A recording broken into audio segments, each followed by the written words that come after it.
Good evening, everyone. Am I audible? Can you hear me?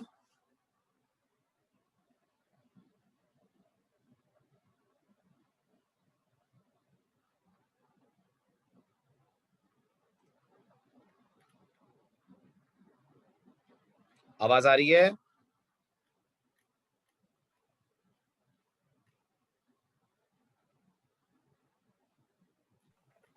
चलिए आगे बढ़ते हैं। अब लास्ट लेक्चर में हमारा कंपैरिजन तक का पार्ट कवर हो गया था between C and C plus plus languages.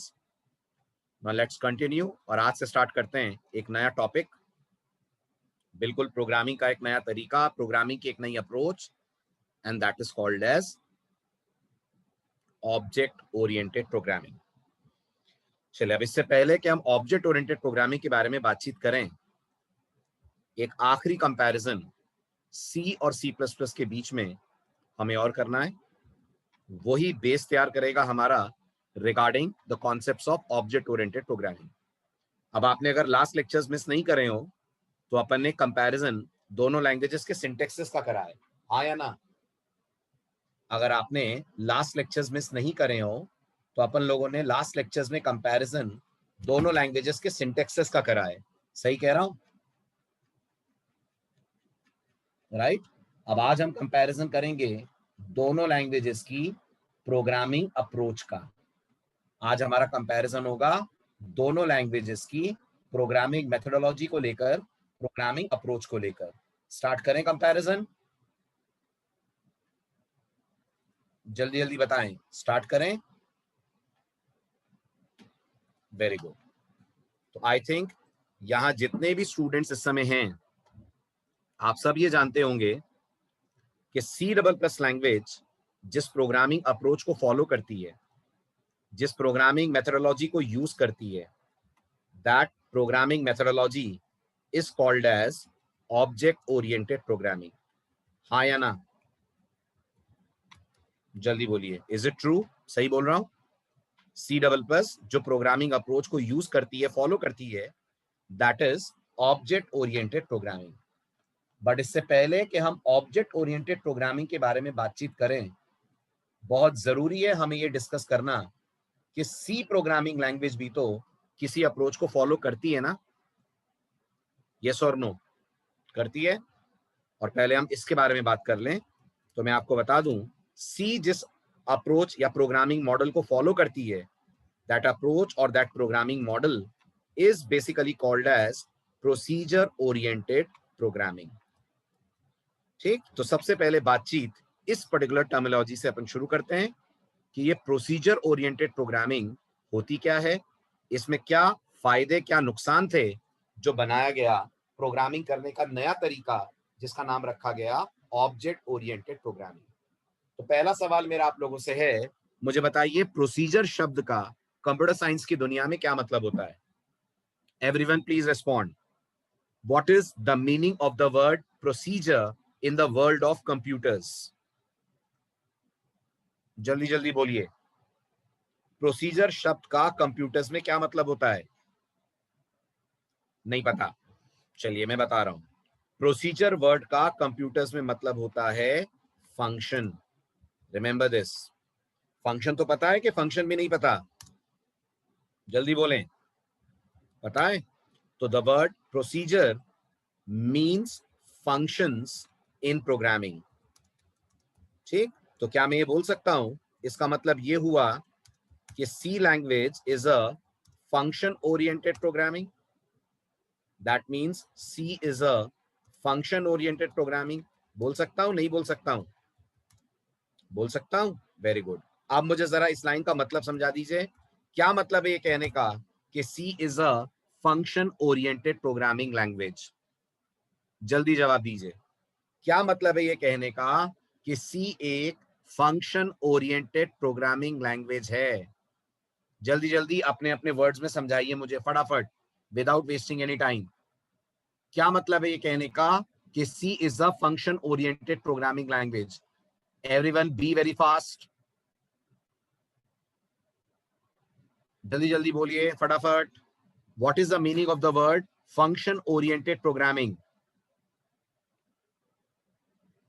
Shaila का कहना है we work in a function, नहीं Shaila, we work in a function नहीं। फंक्शन ओरिएंटेड प्रोग्रामिंग का मतलब है सी लैंग्वेज आपको स्ट्रांगली सजेस्ट करती है कि जब आप कोई प्रोग्राम बनाएं, बिल्कुल सही कह रहे हैं शायद, सी आपको स्ट्रांगली सजेस्ट करती है कि जब आप कोई प्रोग्राम बनाएं तो आप उसे मल्टीपल फंक्शंस में ब्रेक कर दें। यानी सारा का सारा प्रोग्राम सिर्फ मेन फंक्शन के अंदर कोड ना करके आप फंक्शन को अलग अलग पार्ट्स में ब्रेक करें, अलग अलग फंक्शंस में प्रोग्राम को ब्रेक करें और हर फंक्शन को उसके यूनिक एम के साथ डिफाइन करें। हाँ या ना? जल्दी बोलिए, यस और नो। बात समझ में आई? राइट। फॉर एग्जाम्पल, अगर आपको मैं सी लैंग्वेज में कैलकुलेटर बनाने को देता हूं तो आप मानते हैं कैलकुलेटर बनाने के आपके पास दो ऑप्शंस होंगे? आप मानते हैं कैलकुलेटर का प्रोग्राम बनाने के आपके पास दो ऑप्शन होंगे? पहला ऑप्शन, आप कैलकुलेटर के प्रोग्राम से रिलेटेड सारे स्टेप्स एक ही फंक्शन के अंदर बनाएं, दैट इज मेन फंक्शन। और अगर आप याद कर सकें तो हमने ऐसा करा भी था जब हमने स्विच पढ़ा था, करा था। दो नंबर लिए थे, फिर चॉइस ली थी, फिर चॉइस के लिए चार केसेस बनाए थे, हर केस के अंदर एक अलग ऑपरेशन करा था और रिजल्ट प्रिंट करके दिखा दिया था। तो जिस दिन आप स्विच पढ़ रहे थे उस दिन आपके प्रोग्राम में आपने कितने फंक्शन बनाए थे? सिर्फ एक। कौन सा एक? मेन। ये था नॉन प्रोसीजर ओरिएंटेड तरीका। आई रिपीट, ये था नॉन प्रोसीजर ओरिएंटेड तरीका जिसमें आपने सिर्फ एक फंक्शन बनाया और पूरा प्रोग्राम उसी एक फंक्शन के अंदर डिफाइन कर दिया। अब अगर मैं आपसे कहता हूं इसे प्रोसीजर ओरिएंटेड तरीके में कन्वर्ट कीजिए, तो आपका जवाब होगा अगर हम इसको प्रोसीजर ओरिएंटेड तरीके में कन्वर्ट करें तो फिर हम मेन के अलावा कैलकुलेटर में जितने फंक्शन लग रहे हैं उतने फंक्शंस और बनाएंगे। अब आप लॉजिकली सोचिए, तो कैलकुलेटर का प्रोग्राम टोटल कितने काम करेगा? जल्दी बताइए, कैलकुलेटर का प्रोग्राम टोटल कितने काम करेगा? 6 काम करेगा। 6 काम कैसे करेगा? यूजर से इनपुट लेगा, ये पहला काम, या तो ऐड करेगा, या तो सब्ट्रैक्ट करेगा, या तो डिवाइड करेगा और या तो मल्टीप्लाई करेगा। ये 4 अलग अलग काम, और जो भी कैलकुलेशंस होंगे उनका रिजल्ट दिखाएगा कि नहीं? जल्दी बोलिए, जो भी कैलकुलेशंस होंगे उनका रिजल्ट दिखाएगा कि नहीं? बिल्कुल। तो जब आप इस तरीके से प्रोग्राम को अलग अलग फंक्शन में ब्रेक कर देते हैं, अलग अलग फंक्शन में डिवाइड कर देते हैं, तो अपन मानते हैं आप फॉलो कर रहे हैं procedure oriented programming. Are you understanding this? Are you understanding this? इसको समझ पा रहे हैं? तो अगर इसके बारे में हम पॉइंट्स लिखें तो हम बोलेंगे in other words it means that when we write a program in C language, when we write a program in C language, then we break our program, then we break our program into multiple functions, into multiple functions, and each function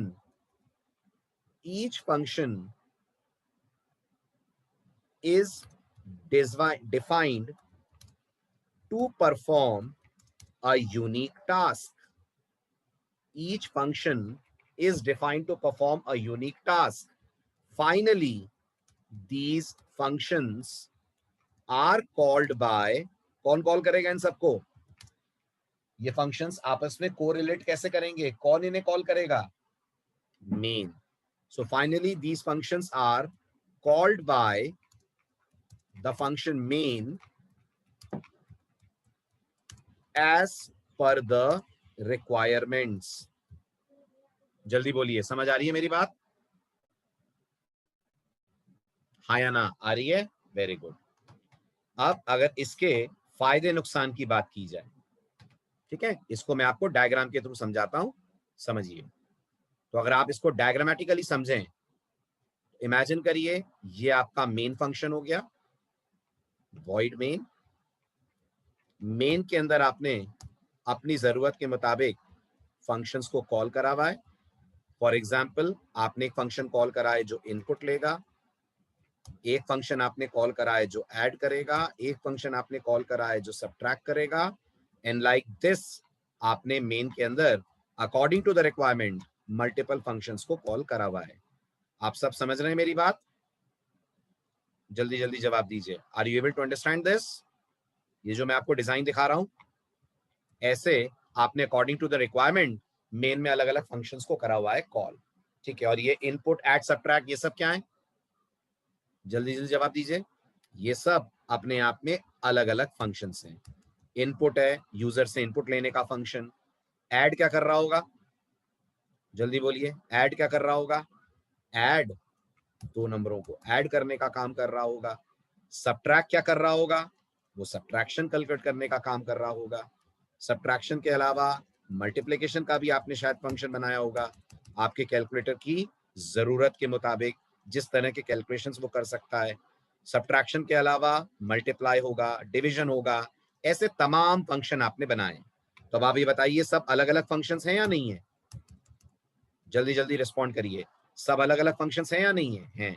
तो इस तरीके से जब आप programme बनाते हो तब हम मानते हैं आप प्रोग्राम को प्रोसीजर ओरिएंटेड वे में डिफाइन कर रहे हैं। यस और नो? कर रहे हैं। और इन सबको कॉल कौन करेगा? इन सबको जरूरत के मुताबिक कॉल करने का काम करेगा आपका मेन फंक्शन।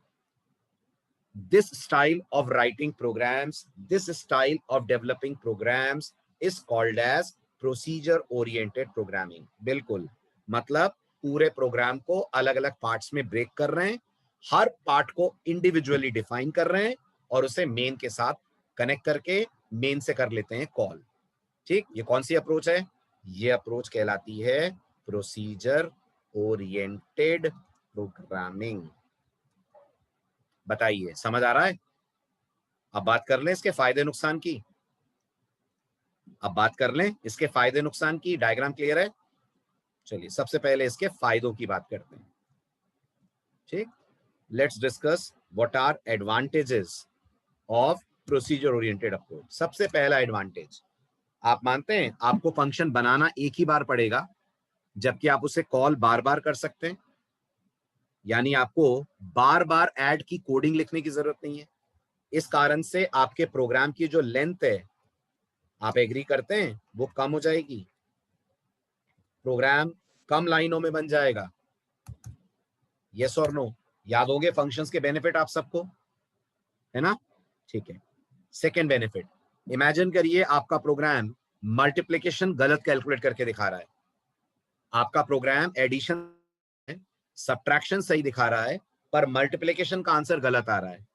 तो इसका मतलब आप सिर्फ मल्टीप्लिकेशन वाले फंक्शन में एरर चेक करेंगे ना, आपको ऐड सब्ट्रैक्ट को तो देखने की जरूरत नहीं पड़ेगी ना। यानी प्रोसीजर ओरिएंटेड अप्रोच का दूसरा फायदा, हम बहुत इजीली ये आइडेंटिफाई कर सकते हैं कि प्रोग्राम में कहां पर एरर आ रही है। यस और नो? कर सकते हैं, राइट? तीसरा फायदा, आप फंक्शन बनाते कितनी बार हैं और कॉल कितनी बार करते हैं? बनाते कितनी बार हैं और कॉल कितनी बार कर सकते हैं? बनाते एक बार हैं, कॉल मल्टीपल टाइम्स कर सकते हैं। तो क्या मैं कह सकता हूं ये आपको रीयूजेबिलिटी देता है? आप जितनी बार चाहें उतनी बार इसे कॉल करें, हर बार बनाना नहीं पड़ेगा, बनाना पड़ेगा इसे सिर्फ एक बार। यस और नो? है ना? These are advantages of procedure oriented programming. But procedure oriented के कुछ बहुत इंपॉर्टेंट, बेहद इंपॉर्टेंट डिसएडवांटेजेस भी हैं। सबसे बड़ा और खतरनाक डिसएडवांटेज मैं लिखता हूं और आप समझाने की कोशिश करना, थोड़ा दिमाग दौड़ाना पड़ेगा आपको। Data freely moves around functions, so data security can be lost। अब इस लाइन का क्या मतलब है, जल्दी बताइए। Data freely moves around functions, so data security can be lost. ये कैसे हो रहा है? सोचिए, आराम से सोचिए और बताइए ये लाइन क्या सोचकर बोली गई है। नहीं आ रहा समझ? जल्दी जल्दी बोलिए फटाफट। सोच पा रहे हैं तो जवाब दें, नहीं सोच पा रहे हैं तो मैं बताऊं। जल्दी जल्दी चलना है, नहीं सोच पा रहे हैं कोई बात नहीं। चलिए सुनिए, ये बताइए, ये जो आपने 4 फंक्शन बनाए, ये सब कॉमन डेटा पे काम करेंगे? करेंगे ना, दिमाग लगाइए। इनपुट में जो इनपुट लेंगे आप ऐड में उसी को तो ऐड करेंगे, यस और नो? जल्दी बोलो, करेंगे ना? ठीक है, अब थोड़ा सा बुद्धि लगाओ। अगर इनपुट में जो इनपुट लेंगे ऐड में उसी को ऐड करेंगे और आपने डेटा मान लीजिए मेन के अंदर लोकली डिक्लेयर करा, तो फिर आपको ये ए और बी इनपुट में पास करने पड़ेंगे, हाँ के ना? करना पड़ेगा इनपुट में पास। अब आपको याद होगा आर्गुमेंट पास करने के आपने दो तरीके पढ़े थे, पास बाय वैल्यू और पास बाय रेफरेंस पढ़े थे। यहां क्या लगेगा, इनपुट में क्या लगेगा, जल्दी बोलो। जब आप ए और बी को इनपुट में पास करेंगे तो बाय वैल्यू पास करेंगे कि बाय रेफरेंस पास करेंगे?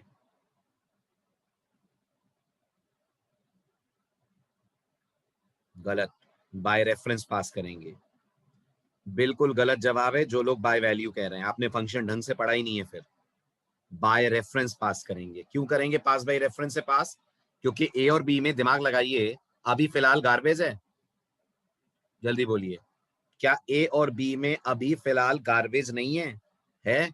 तो जब आप इसे इनपुट में पास करेंगे तो क्या इनपुट इसमें यूजर का इनपुट स्टोर करेगा? करेगा कि नहीं करेगा? अगर इनपुट इसमें यूजर का इनपुट स्टोर करेगा तो ये पास बाय रेफरेंस होना चाहिए कि नहीं? जल्दी बोलिए, पास बाय रेफरेंस होना चाहिए कि नहीं? होना चाहिए। तो आपको पास बाय रेफरेंस करना पड़ेगा। पास बाय रेफरेंस करना पड़ेगा तो पॉइंटर यूज होंगे, होंगे। अच्छा, अब बताइए क्या ऐड में भी आप पास बाय रेफरेंस करेंगे? क्या ऐड भी ए और बी में चेंजेस करेगा? सोच के जवाब दीजिएगा। क्या ऐड भी ए और बी की वैल्यू बदलेगा? नहीं। तो ऐड में पास बाय वैल्यू करना पड़ेगा। तो ये जो आप तरीका देख रहे हैं ना, इनपुट को भी ए बी भेज रहे हैं, ऐड को भी ए बी भेज रहे हैं, इसको क्या बोलते हैं? इसी को बोलते हैं data moves around function. Move कर रहा है कि नहीं कर रहा है डेटा, एक फंक्शन से दूसरे फंक्शन में? यहां से वहां पास करा, वहां से यहां पास करा। मेन ने इनपुट को ए और बी भेजे, फिर मेन ने ऐड को ए और बी भेजे, फिर मेन ने सब्ट्रैक्ट को ए और बी भेजे। तो आप बताइए, जब हर जगह आप ए और बी पास करेंगे तो उनकी कॉपी बनती जाएगी कि नहीं? बनेगी। जब कॉपी बनेगी तो मेमोरी वेस्ट होगी कि नहीं होगी? होगी। अब इसका सेकंड सॉल्यूशन क्या होता है? सेकंड सॉल्यूशन, प्रोग्रामर्स ये सोचते हैं कि अच्छा चलो अपन ऐसा करते हैं, ए और बी को मेन में डिक्लेयर नहीं करते हैं, अपन ए और बी को कहां डिक्लेयर कर देंगे? अपन ए और बी को डिक्लेयर कर देते हैं मेन के ऊपर। मेन के ऊपर वाला एरिया क्या कहलाता है? जल्दी जवाब दें। मेन के ऊपर वाला एरिया कहलाता है ग्लोबल एरिया। शाबाश। और ग्लोबल एरिया में अगर कुछ है तो वो हर जगह से एक्सेस हो जाएगा कि नहीं? जल्दी बताइए, हो जाएगा। ठीक है, तो आपको पास नहीं करना पड़ेगा, मानते हैं? है ना, मेमोरी बच गई, मानते हैं? यस और नो? अब सब एक्सेस कर लेंगे ना ए और बी को। अब देखिए इसमें नुकसान क्या है।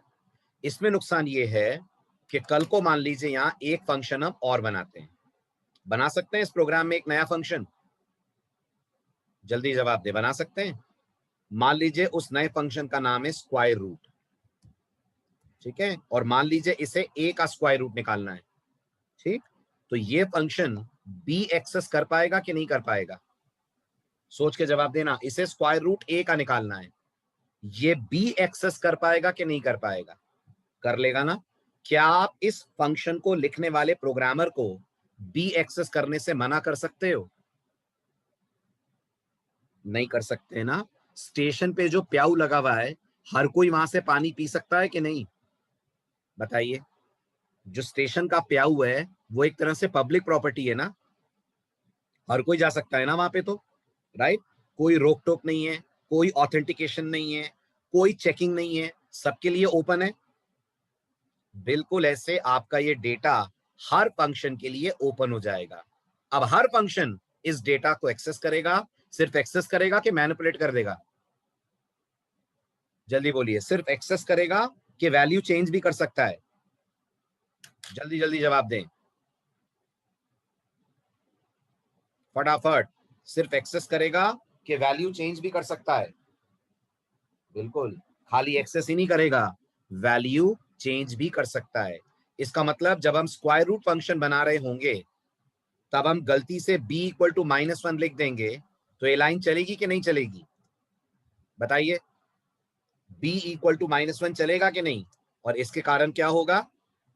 एक्सीडेंटली b की वैल्यू चेंज हो जाएगी कि नहीं? अनजाने में ही सही, बट b की वैल्यू चेंज हो गई कि नहीं हो गई? हो गई। और ये नुकसान है प्रोसीजर ओरिएंटेड अप्रोच का। जिस डेटा से आपका कोई लेना देना नहीं है, गलती से आप उसको भी मैनिपुलेट करके आ जाएंगे, गलती से आप उसको भी चेंज करके आ जाएंगे। और जिस एरा में मैं और आप रह रहे हैं, आप मानते हैं उस एरा में सबसे इंपॉर्टेंट डेटा सिक्योरिटी है। आज अगर दुनिया में टीवी में कभी भी कोई न्यूज आती है इंफॉर्मेशन टेक्नोलॉजी से रिलेटेड, तो उसमें सबसे पहले सिक्योरिटी की बात होती है ना। ठीक है, आप रिकॉल करिए, मार्क जकरबर्ग, सुना है नाम? नाम सुना है मार्क जकरबर्ग का? कौन है? कौन है? फेसबुक जिन्होंने डिजाइन करी, उन्होंने अमेरिका में पार्लियामेंट में खड़े होकर सॉरी बोला है। आपने सुना है उन्होंने अमेरिका के पार्लियामेंट में खड़े होकर वहां के पॉलिटिशियंस के सामने और जजेस के सामने कोर्ट में सॉरी बोला है? क्यों बोला है सॉरी? इसलिए बोला है क्योंकि फेसबुक मेरा और आपका जो डेटा है, जो हम फेसबुक पे लाइक और कमेंट्स करते हैं, वो सारा का सारा डेटा फेसबुक वाले रिकॉर्ड करके उस डेटा को सेल आउट करते हैं बिजनेस के लिए, करते हैं। ठीक है, ये वो अपने बिजनेस के लिए कर रहे हैं। लेकिन आप बताइए, ये हमारी सिक्योरिटी के लिए सिक्योरिटी ब्रीच हुआ कि नहीं हुआ? हुआ। आपने क्या लाइक करा फेसबुक पे, क्या कमेंट करा, वो आपका पर्सनल डेटा है ना, वो आपका पर्सनल पार्ट है ना, पर्सनल प्राइवेसी है आपकी।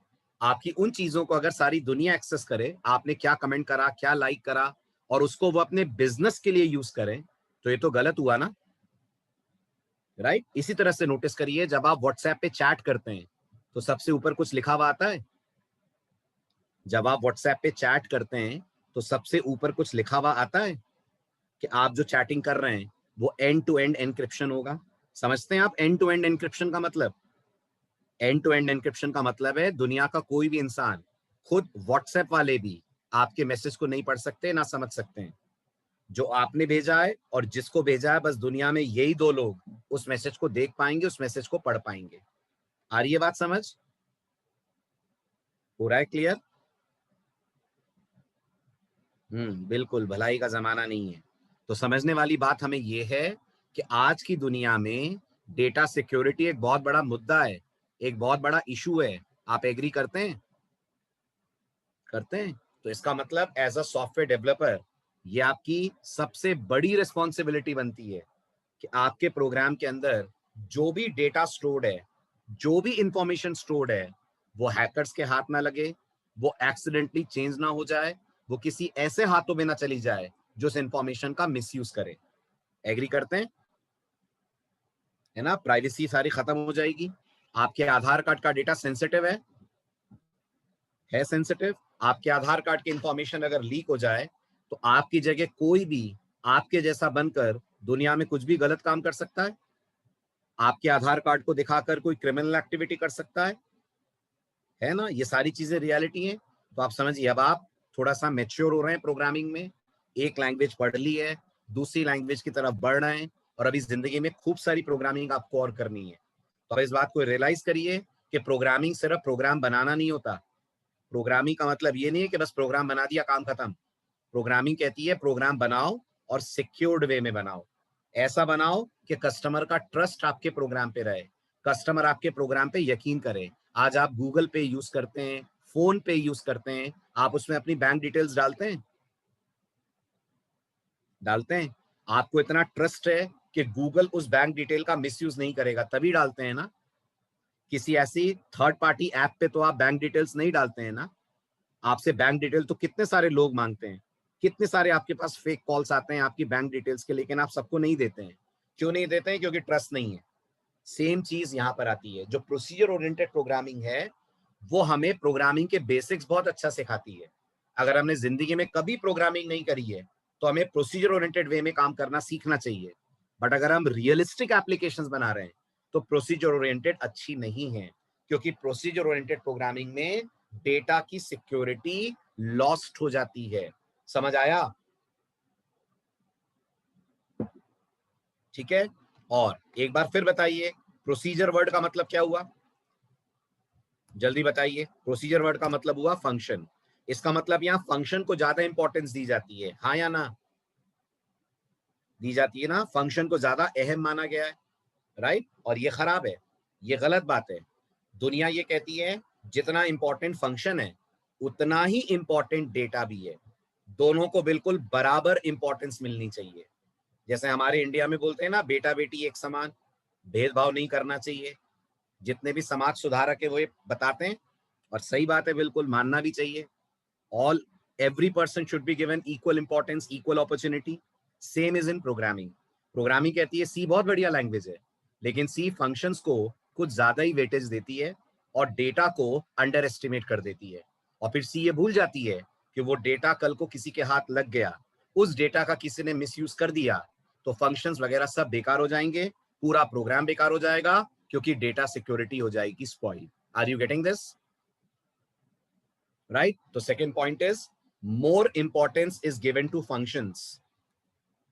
More importance is given to functions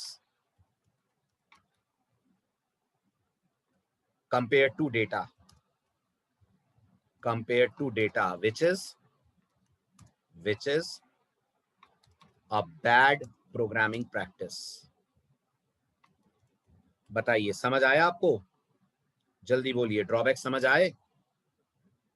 ठीक है, और कम से कम आपको 3 दिन बहुत ध्यान से ये बैच अटेंड करना है, तभी आपको ये थ्योरी क्लियर होगी। जब तक थ्योरी क्लियर नहीं होगी, हम पहला प्रोग्राम भी लिखेंगे तो आपके दिमाग में डाउट्स बने रहेंगे। इसलिए बहुत ध्यान से ये सारे डिस्कशन को सुनिएगा, ठीक है। अब आते हैं वापस जो कोर्स आपने ज्वाइन करा है उसकी बात करते हैं। तो C++ आप सब जानते हैं ऑब्जेक्ट ओरिएंटेड प्रोग्रामिंग मॉडल को सपोर्ट करती है। बहुत डाउट रहता है बिगनर्स के दिमाग में, मैंने देखा है, सर ये ऑब्जेक्ट क्या होता है, बड़े परेशान रहते हैं बिगनर्स। बहुत सिंपल है ऑब्जेक्ट वर्ड का मतलब समझना। आप और मैं जिस दुनिया में रहते हैं उस दुनिया में हमें जितनी भी चीजें नजर आती हैं, चाहे लिविंग चाहे नॉन लिविंग, जिन्हें आप अंग्रेजी में एंटिटी बोलते हैं, उन्हें हम प्रोग्रामिंग की दुनिया में ऑब्जेक्ट्स बुलाते हैं। मेरी बात दोबारा गौर से सुनिएगा। जिस दुनिया में मैं और आप जी रहे हैं, the world in which we are living, हमारे आसपास की जो चीजें हैं, जो वस्तुएं हैं, चाहे वो लिविंग हो चाहे वो नॉन लिविंग हो, चाहे इंसान हो चाहे जानवर हो, चाहे फर्नीचर हो चाहे कार हो, कुछ भी हो, ऊप से मानती है ये सारी की सारी चीजें रियल वर्ल्ड में ऑब्जेक्ट्स हैं। मानते हैं? आप एग्री करते हैं? राइट। तो मैं पहला स्टेटमेंट लिख सकता हूं, in real world every entity that we see और टच, जिसे हम देख सकते हैं या जिसे हम छू सकते हैं, is actually an object. Do you agree to this? First, point पॉइंट क्लियर? हर वो चीज जो आपके आसपास है, जो आपके जीवन को आसान बनाती है, जो आपकी लाइफ को सिंप्लीफाई करती है, चाहे वो आपका मोबाइल हो जिससे आप इस समय लेक्चर सुन रहे हैं, चाहे वो आपका लैपटॉप हो जिसे आप यूज करते हैं, चाहे वो कुर्सी हो जिस पे बैठे हुए हैं आप इस समय, चाहे वो बेड हो जिस पे आप इस समय लेट कर लेक्चर सुन रहे हैं, कुछ भी आप ले लीजिए, हर चीज अपने आप में रियल वर्ल्ड में एक ऑब्जेक्ट है, राइट। एग्जाम्पल्स आर व्हीकल्स जिन्हें आप यूज करते हैं, दे आर ऑब्जेक्ट्स। फर्नीचर जिस पे आप बैठे हुए हैं इस समय, दैट इज एन ऑब्जेक्ट। बैठे हैं कहीं ना कहीं, यस और नो? मैं तो देख नहीं पा रहा हूं आपको, बट मैं इमेजिन कर रहा हूं कहीं तो आप बैठे होंगे, किसी फर्नीचर पे आप बैठे होंगे, बैठकर मेरा लेक्चर सुन रहे होंगे, बातें समझने की कोशिश कर रहे होंगे, ठीक। जिस घर में आप रहते हैं वो भी ऑब्जेक्ट है, जिस कॉलेज में आप पढ़ने जाते हैं वो भी ऑब्जेक्ट है, और तो और आप खुद ऑब्जेक्ट हैं। बताइए, आप अपने आप को ऑब्जेक्ट मानते हैं? यस, ये सब के सब रियल वर्ल्ड में ऑब्जेक्ट्स हैं, ठीक है। ये हुआ पहला वर्ड। ये ऑब्जेक्ट ओरिएंटेड प्रोग्रामिंग में ऑब्जेक्ट कौन होता है? तो ऑब्जेक्ट मेन हीरो होता है, मेन एंटिटी होता है, जो आपके प्रोग्रामिंग को हैंडल करेगा, जो आपके प्रोग्रामिंग को गवर्न करेगा, ठीक है। अब ये बताइए, दुनिया में जितने भी सॉफ्टवेयर बनते हैं वो रियल वर्ल्ड प्रॉब्लम्स को सॉल्व करने के लिए बनते हैं? व्हाट्सएप बना तो इसलिए बना कि लोग आपस में चैट कर पाए, यस और नो? व्हाट्सएप बना तो इसीलिए बनाना कि लोग आपस में चैट कर पाए। जूम बना तो इसलिए बना कि इस तरीके के online session, online meetings conduct हो पाए, राइट? कोई भी सॉफ्टवेयर बिना किसी रीजन के तो नहीं बनता ना। एक गेम भी अगर कंपनी बनाती है तो उस गेम का भी कुछ रीजन होता है, लोगों को एंटरटेन करना, लोगों को फैसिलिटेट करना कि वो इजीली उन चीजों को यूज करके थोड़ा सा रिलैक्स हो पाए। तो हर सॉफ्टवेयर का कोई ना कोई एम होता है, कोई ना कोई रीजन होता है। दैट मीन्स जब भी हम सॉफ्टवेयर बनाते हैं हमें उसमें इन रियल वर्ल्ड चीजों को रिप्रेजेंट करना होगा। पबजी क्यों बना? सॉफ्टवेयर गलत नहीं होता प्रीति, सॉफ्टवेयर को यूज करके लोग गलत कर देते हैं। पबजी ने थोड़ी बोला कि आपस में खेलो और फिर किसी को मारो, किसी का गलत फायदा उठाओ। अपन लोग चीजों को गलत यूज करते हैं, है कि नहीं बताओ? हम इंसान हैं जो बिना सोचे समझे हर चीज का मिसयूज पहले करते हैं, है कि नहीं? सॉफ्टवेयर कभी सेम से बनता ही नहीं है कि वो डिस्ट्रॉय करे दुनिया को। जो यूजर्स हैं वो बेवकूफ होते हैं, वो गलत मेंटेलिटी के साथ उन चीजों को यूज करते हैं। लोग तो व्हाट्सएप का भी मिसयूज करते हैं, आप बताओ करते हैं कि नहीं? लोग तो ईमेल का भी मिसयूज कर लेते हैं, फोन का भी मिसयूज कर लेते हैं। मिसयूज तो हर चीज का कर लेते हैं, नेगेटिविटी तो हर जगह। तो पबजी वालों ने सोच के थोड़ी बनाया था पबजी की, उस पबजी का वो लोग होने देंगे, राइट? चलिए आगे बढ़ते हैं, ठीक है? तो जब हम सॉफ्टवेयर बनाते हैं वी शुड बी एबल, हमारे पास ये पावर होनी चाहिए कि हम इन रियल वर्ल्ड एंटिटीज को अपने प्रोग्राम में रिप्रेजेंट कर पाए। एग्री करते हैं? We should be able to represent these real world entities in our program. हमारे कोड में इनका रिप्रेजेंटेशन होना बहुत जरूरी है, right? Do you agree to this? और ये तभी संभव है, ये तभी संभव है जब हम यूज करें प्रोग्रामिंग का नया तरीका। और what is that? Object oriented programming. यानी एक ऐसा प्रोग्रामिंग मॉडल जिसमें मुख्य हीरो, मेन कैरेक्टर ऑब्जेक्ट होगा। एग्री करते हैं? हाँ ना बोलते चलिएगा ताकि मुझे समझ में आए, है ना? चलिए देखिए, अब मैं आपको दो प्रोग्रामर्स का विजन दिखाता हूं।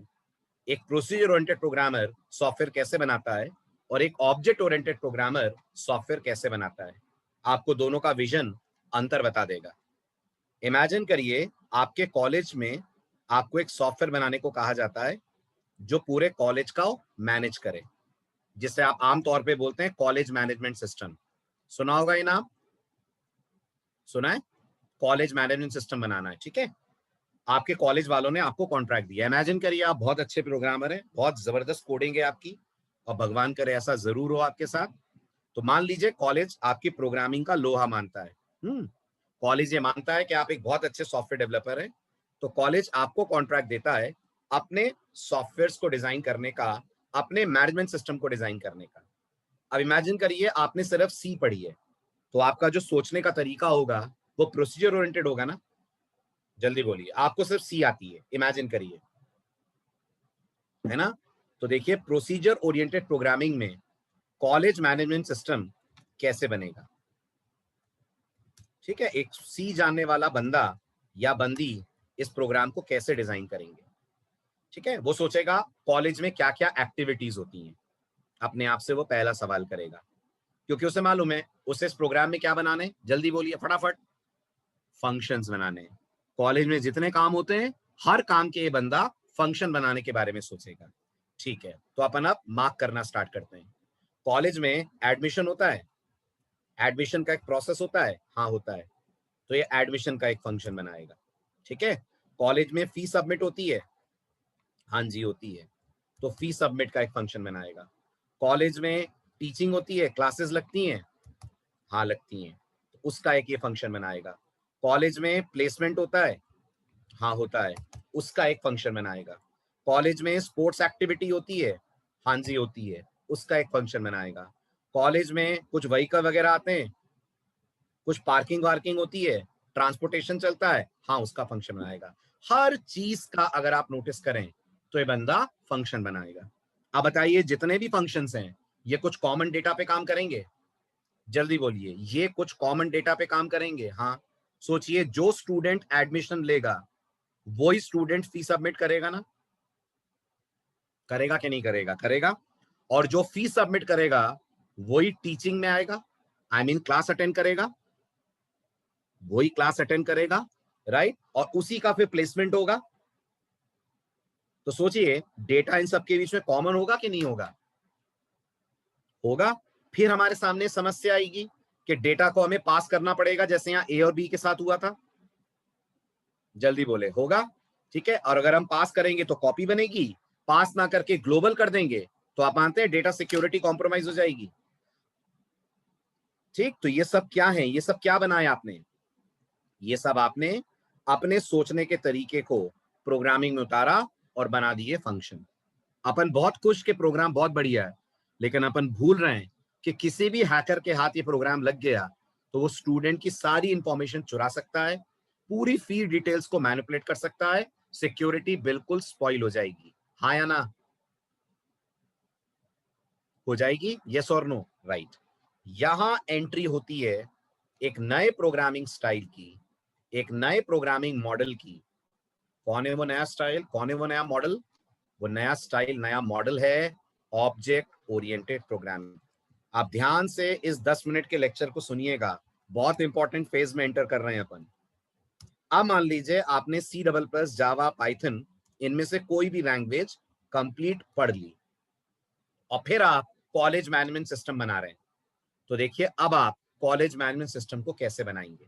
आप सबसे पहले ये देखेंगे कि जब कॉलेज मैनेजमेंट सिस्टम बन रहा है, ध्यान दीजिए, जब कॉलेज मैनेजमेंट सिस्टम बन रहा है तो इसको कौन कौन सी एंटिटीज यूज करेंगी, ये किन किन एंटिटीज के लिए बन रहा है? तो अब आप बताइए, क्या कॉलेज में स्टूडेंट्स होते हैं? जल्दी बोलिए, क्या कॉलेज में स्टूडेंट्स होते हैं? होते हैं।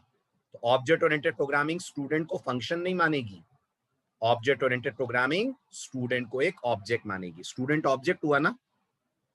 हुआ ना ऑब्जेक्ट? Very good. अब बताइए, कॉलेज में फैकल्टीज होती हैं? हाँ, होती हैं, राइट। फैकल्टी और स्टूडेंट सेम है ना? बिल्कुल सेम नहीं है, दोनों का काम अलग अलग है, दोनों के बिहेवियर्स अलग अलग हैं, दोनों की प्रॉपर्टीज अलग अलग हैं, दोनों की जिम्मेदारियां अलग अलग हैं। है कि नहीं है? दोनों कॉलेज में है, लेकिन दोनों का अलग अलग रिस्पॉन्सिबिलिटी है ना? आप वहां पढ़ने जाते हैं, फैकल्टीज पढ़ाने जाती हैं, आपको मार्क्स मिलते हैं, उन्हें सैलरी मिलती है, यस और नो? है, सबका अलग अलग डेटा है, सबके अलग अलग प्रोसेस हैं। ऐसे ही कॉलेज के अंदर अगर आप नोटिस करें तो लाइब्रेरी भी होती है। होती है।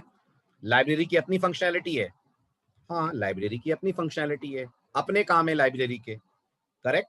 इसी तरह से सोचिए, कॉलेज के अंदर जो प्लेसमेंट सेल होता है उसकी अपनी एक्टिविटीज हैं, बिल्कुल उसकी अपनी एक्टिविटीज। तो अगर आप ध्यान से सोचें तो आपको दिखेगा, ये जितने भी मैंने आपको रेक्टेंगल्स, बड़े वाले रेक्टेंगल के अंदर बनाकर दिए हैं, ये सारे के सारे उस पर्टिकुलर कॉलेज स्पेस में रहने वाले ऑब्जेक्ट्स हैं। They all are not functions, they all are being represented as what? They are being represented as object. अब आपको इस वर्ड को समझने में दिक्कत नहीं जा रही होगी कि क्यों इस प्रोग्रामिंग अप्रोच को कहते हैं ऑब्जेक्ट ओरिएंटेड प्रोग्रामिंग कहते हैं। क्योंकि एक ऑब्जेक्ट ओरिएंटेड प्रोग्रामिंग डेवलपर हमेशा सॉफ्टवेयर बनाते वक्त उसमें ऑब्जेक्ट्स ढूंढता है, उसमें कौन कौन से ऑब्जेक्ट्स इन्वॉल्व हैं, पहले वो उनको फिगर आउट करता है। Is it clear? आगे बढ़ू? ठीक, चलिए। अब आता है अगला वर्ड। ऑब्जेक्ट्स तो हमने ढूंढना सीख लिया, अब आता है नेक्स्ट पॉइंट, ऑब्जेक्ट्स किससे मिलकर बनते हैं? What are objects composed of? ये तो पता है, हमारे सॉफ्टवेयर के अंदर स्टूडेंट लगेगा, हमारे सॉफ्टवेयर के अंदर फैकल्टी का यूज होगा, हमारे सॉफ्टवेयर में लाइब्रेरी का यूज होगा, लेकिन अब इसके अंदर रखेंगे क्या हम? इसके अंदर हम स्टोर क्या करेंगे? ऑलवेज रिमेंबर, हर ऑब्जेक्ट कंपोज्ड होता है दो चीजों से। Objects are composed of two things.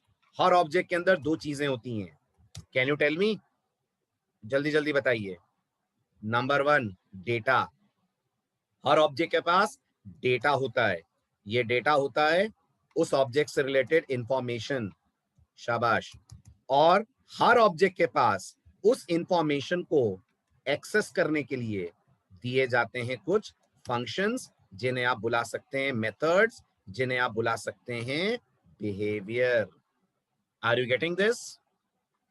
जल्दी बोलिए।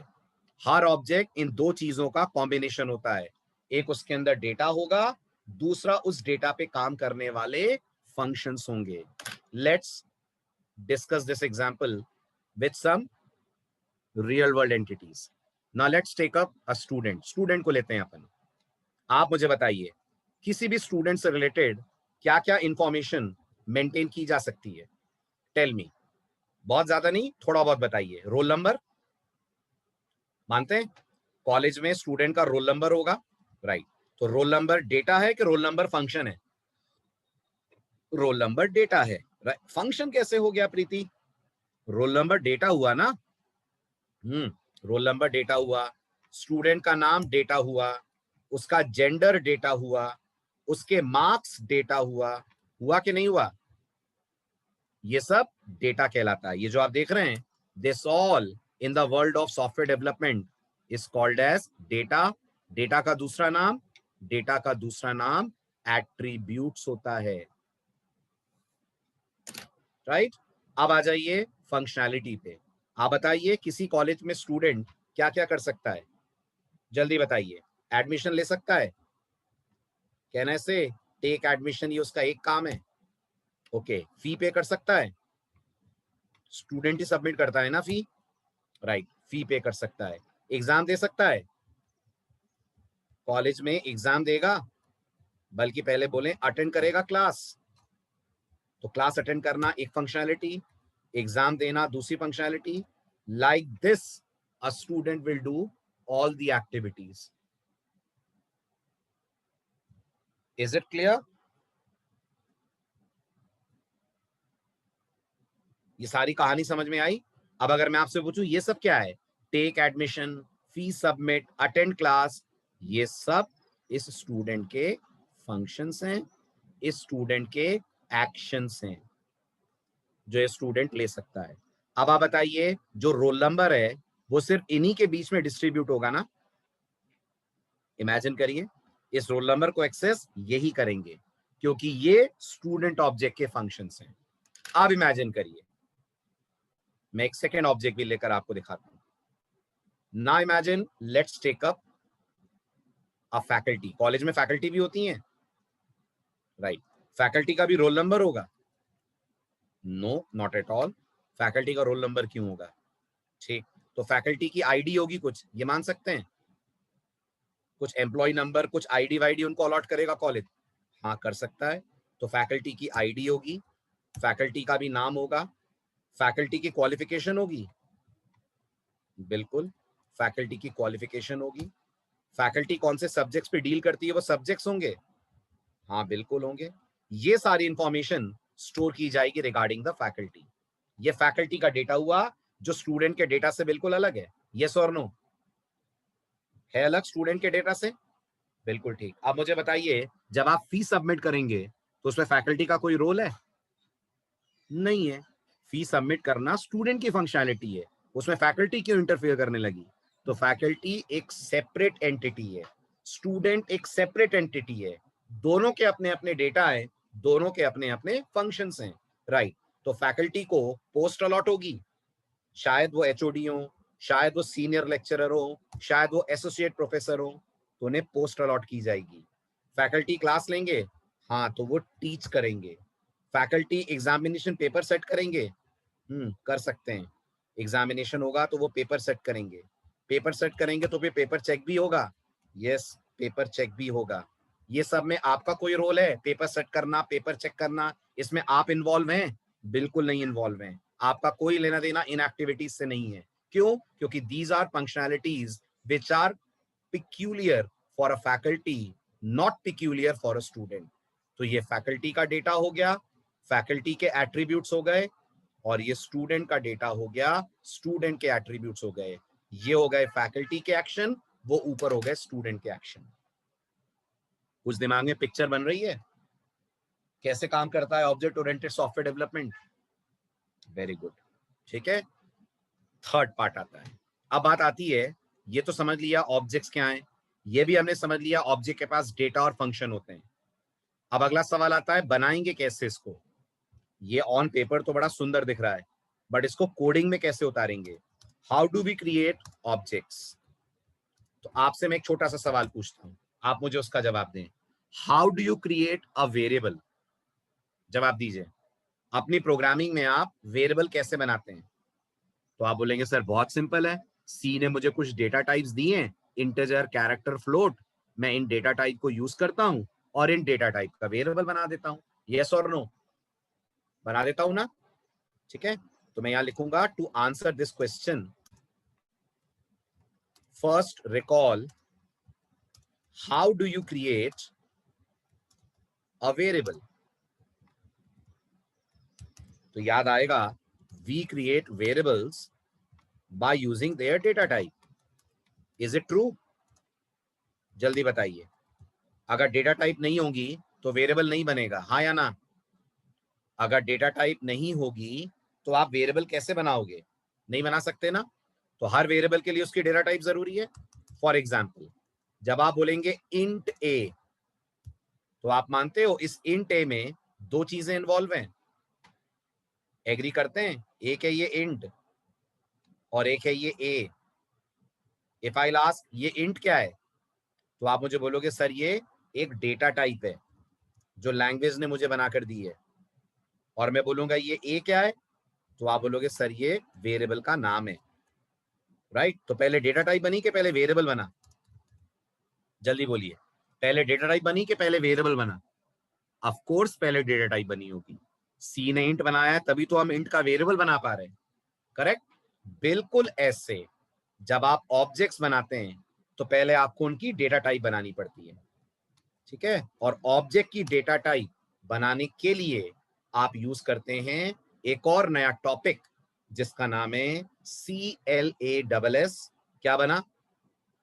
क्या बना? जल्दी बोलिए। वेरी गुड, बना क्लास।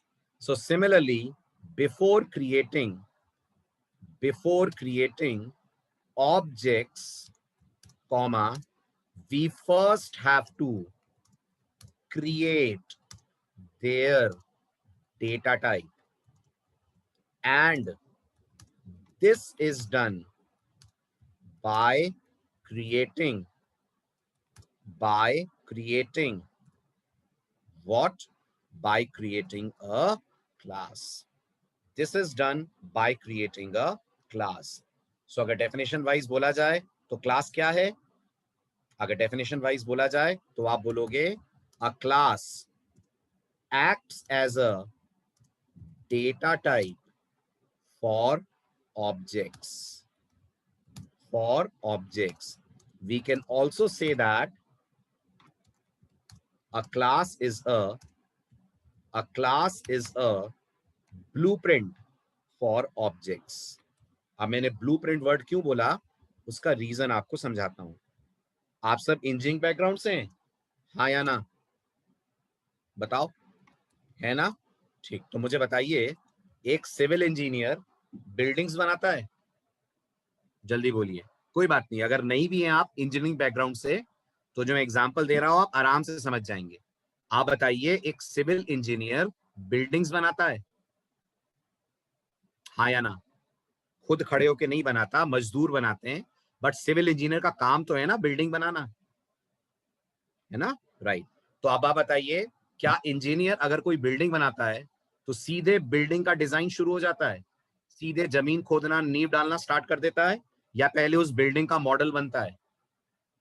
उस बिल्डिंग का पहले मॉडल बनता है जिसे आप प्रोटोटाइप बोलते हैं, बनता है, उसके बाद वो एक्चुअल बिल्डिंग बनाता है। अगर कहीं कोई कॉलोनी बनेगी आपकी सिटी में, आप जिस शहर में रहते होंगे वहां बहुत सारे हाउसिंग कॉलोनीज बनती होंगी, क्या लगता है सीधे इंजीनियर आकर क्रेन लाकर खुदाई शुरू कर देगा, कॉलोनी बनाना शुरू कर देगा? नहीं, पहले वो उस कॉलोनी का मैप तैयार करेगा, जिसे आप बोलते हैं नक्शा, बोलते हैं, है ना? उस मैप के अंदर वो घर कैसे होंगे, कमरों की साइज क्या होगी, कितने रूम, कितने किचन होंगे, ये सब तैयार करेगा। उसको बोलते हैं ब्लूप्रिंट, उसे कहा जाता है ब्लूप्रिंट।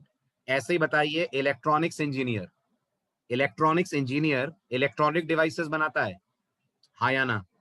हाँ बनाता है, right. Direct direct electronic device बनाना शुरू कर देता है? नहीं, पहले सर्किट बनाता है पहले सर्किट।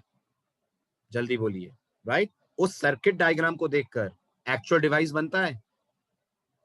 उस सर्किट डायग्राम को देखकर एक्चुअल डिवाइस बनता है? यस। एक ऑटोमोबाइल इंजीनियर ऑटोमोबाइल्स बनाएगा, लेकिन आपको क्या लगता है सीधे पेचकस और हथौड़ा लेके पहुंच जाएगा कार बनाने के लिए? नहीं, पहले कंप्यूटर पे या पेपर पे कार का मॉडल तैयार होगा, कार का एक डिजाइन तैयार होगा, और फिर जाकर कार मैन्युफैक्चर होगी, फिर जाकर कार तैयार होगी।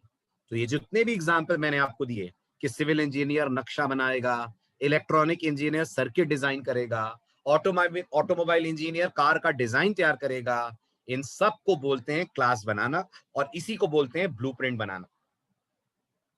आई बात समझ? पॉइंट क्लियर हुआ?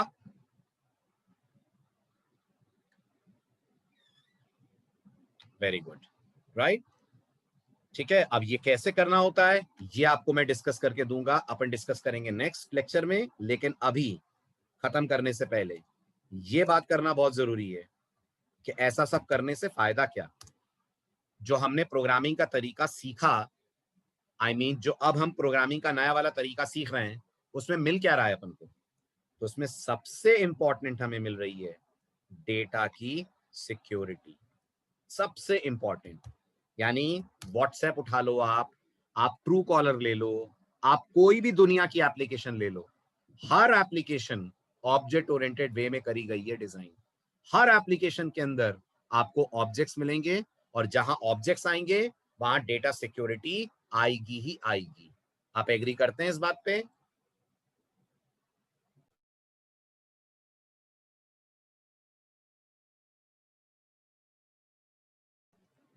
राइट।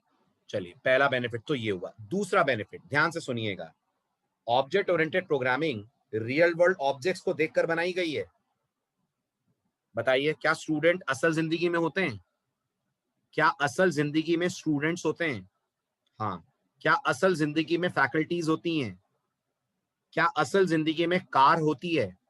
होती है। और वही चीज आपको प्रोग्रामिंग में दिखती है। तो हम मानते हैं ऑब्जेक्ट ओरिएंटेड प्रोग्रामिंग बहुत अच्छे से मॉडल कर सकती है रियल वर्ल्ड सिचुएशंस को। It closely models real world situations. जो आपके आसपास चीजें दिख रही हैं आपको, वो आपको सॉफ्टवेयर के अंदर दिखने लगेंगी। फिर दोहराता हूं मैं अपनी बात, जो आपको अपने आसपास चीजें दिख रही हैं, वैसी की वैसी चीजें आपको सॉफ्टवेयर में नजर आने लगेंगी।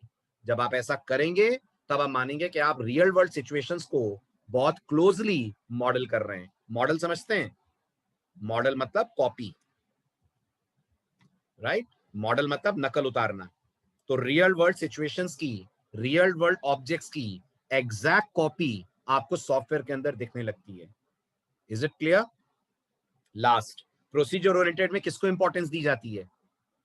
प्रोसीजर ओरिएंटेड में किसको इंपॉर्टेंस दी जाती है? फंक्शन को। यहां कहानी में ट्विस्ट है। ऑब्जेक्ट ओरिएंटेड प्रोग्रामिंग कहती है डेटा ज्यादा इंपॉर्टेंट है, राइट। डेटा इज गिवन, अगर मोर ना भी कहूं तो मैं कहूंगा equal importance. Data is given equal importance as compare to functions. आप डेटा को नीचा नहीं मानते हैं, डेटा का भी उतना ही अहम योगदान है, कंट्रीब्यूशन है, जितना इंपॉर्टेंट कंट्रीब्यूशन फंक्शन का है।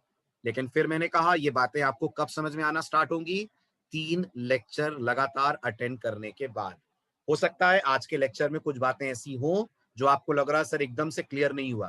थोड़ी सी पेशेंस रखिए, 3 लेक्चर कंप्लीट होने दीजिए, पहला प्रोग्राम बनने दीजिए, आपको एक एक बात समझ में आ जाएगी। आ रहा है पॉइंट समझ में? जो मैंने बोला क्लियर हुआ? ये सारी बातें एकदम से भी क्लियर नहीं होंगी, धीरे धीरे पता चलेगा सिक्योरिटी कैसे मिलती है, रियल वर्ल्ड की चीजें प्रोग्रामिंग में कैसे आ जाती हैं, क्यों ऑब्जेक्ट ओरिएंटेड प्रोग्रामिंग का मार्केट में इतना ज्यादा यूज होता है। आप लैंग्वेज कोई भी ले लें, आप देखेंगे हर लैंग्वेज में आपको क्लास ऑब्जेक्ट्स का कॉन्सेप्ट मिलेगा, चाहे आप पाइथन पढ़ लें, चाहे जावा पढ़ लें, चाहे C++ पढ़ लें। एग्रीड? मानते हैं आप इस बात को? वेरी गुड, आप स्क्रीनशॉट्स ले लीजिए। अगले लेक्चर में आपको पहला प्रोग्राम क्लास का बनाना सिखाऊंगा मैं, तो अगला लेक्चर थोड़ा ज्यादा प्रैक्टिकल होगा। आज का लेक्चर तो प्योरली थ्योरेटिकल था। अगला लेक्चर हमारा सिंटेक्सिस पे होगा, प्रोग्राम कैसे बनाते हैं ऑब्जेक्ट ओरिएंटेड वे में, इस पे बातचीत होगी। स्क्रीनशॉट्स ले लें आप। हो गया? डन? हाँ, मैं शेयर कर दूंगा ग्रुप में। ठीक है, चलो बाय बाय, टेक केयर, मिलते हैं नेक्स्ट लेक्चर में।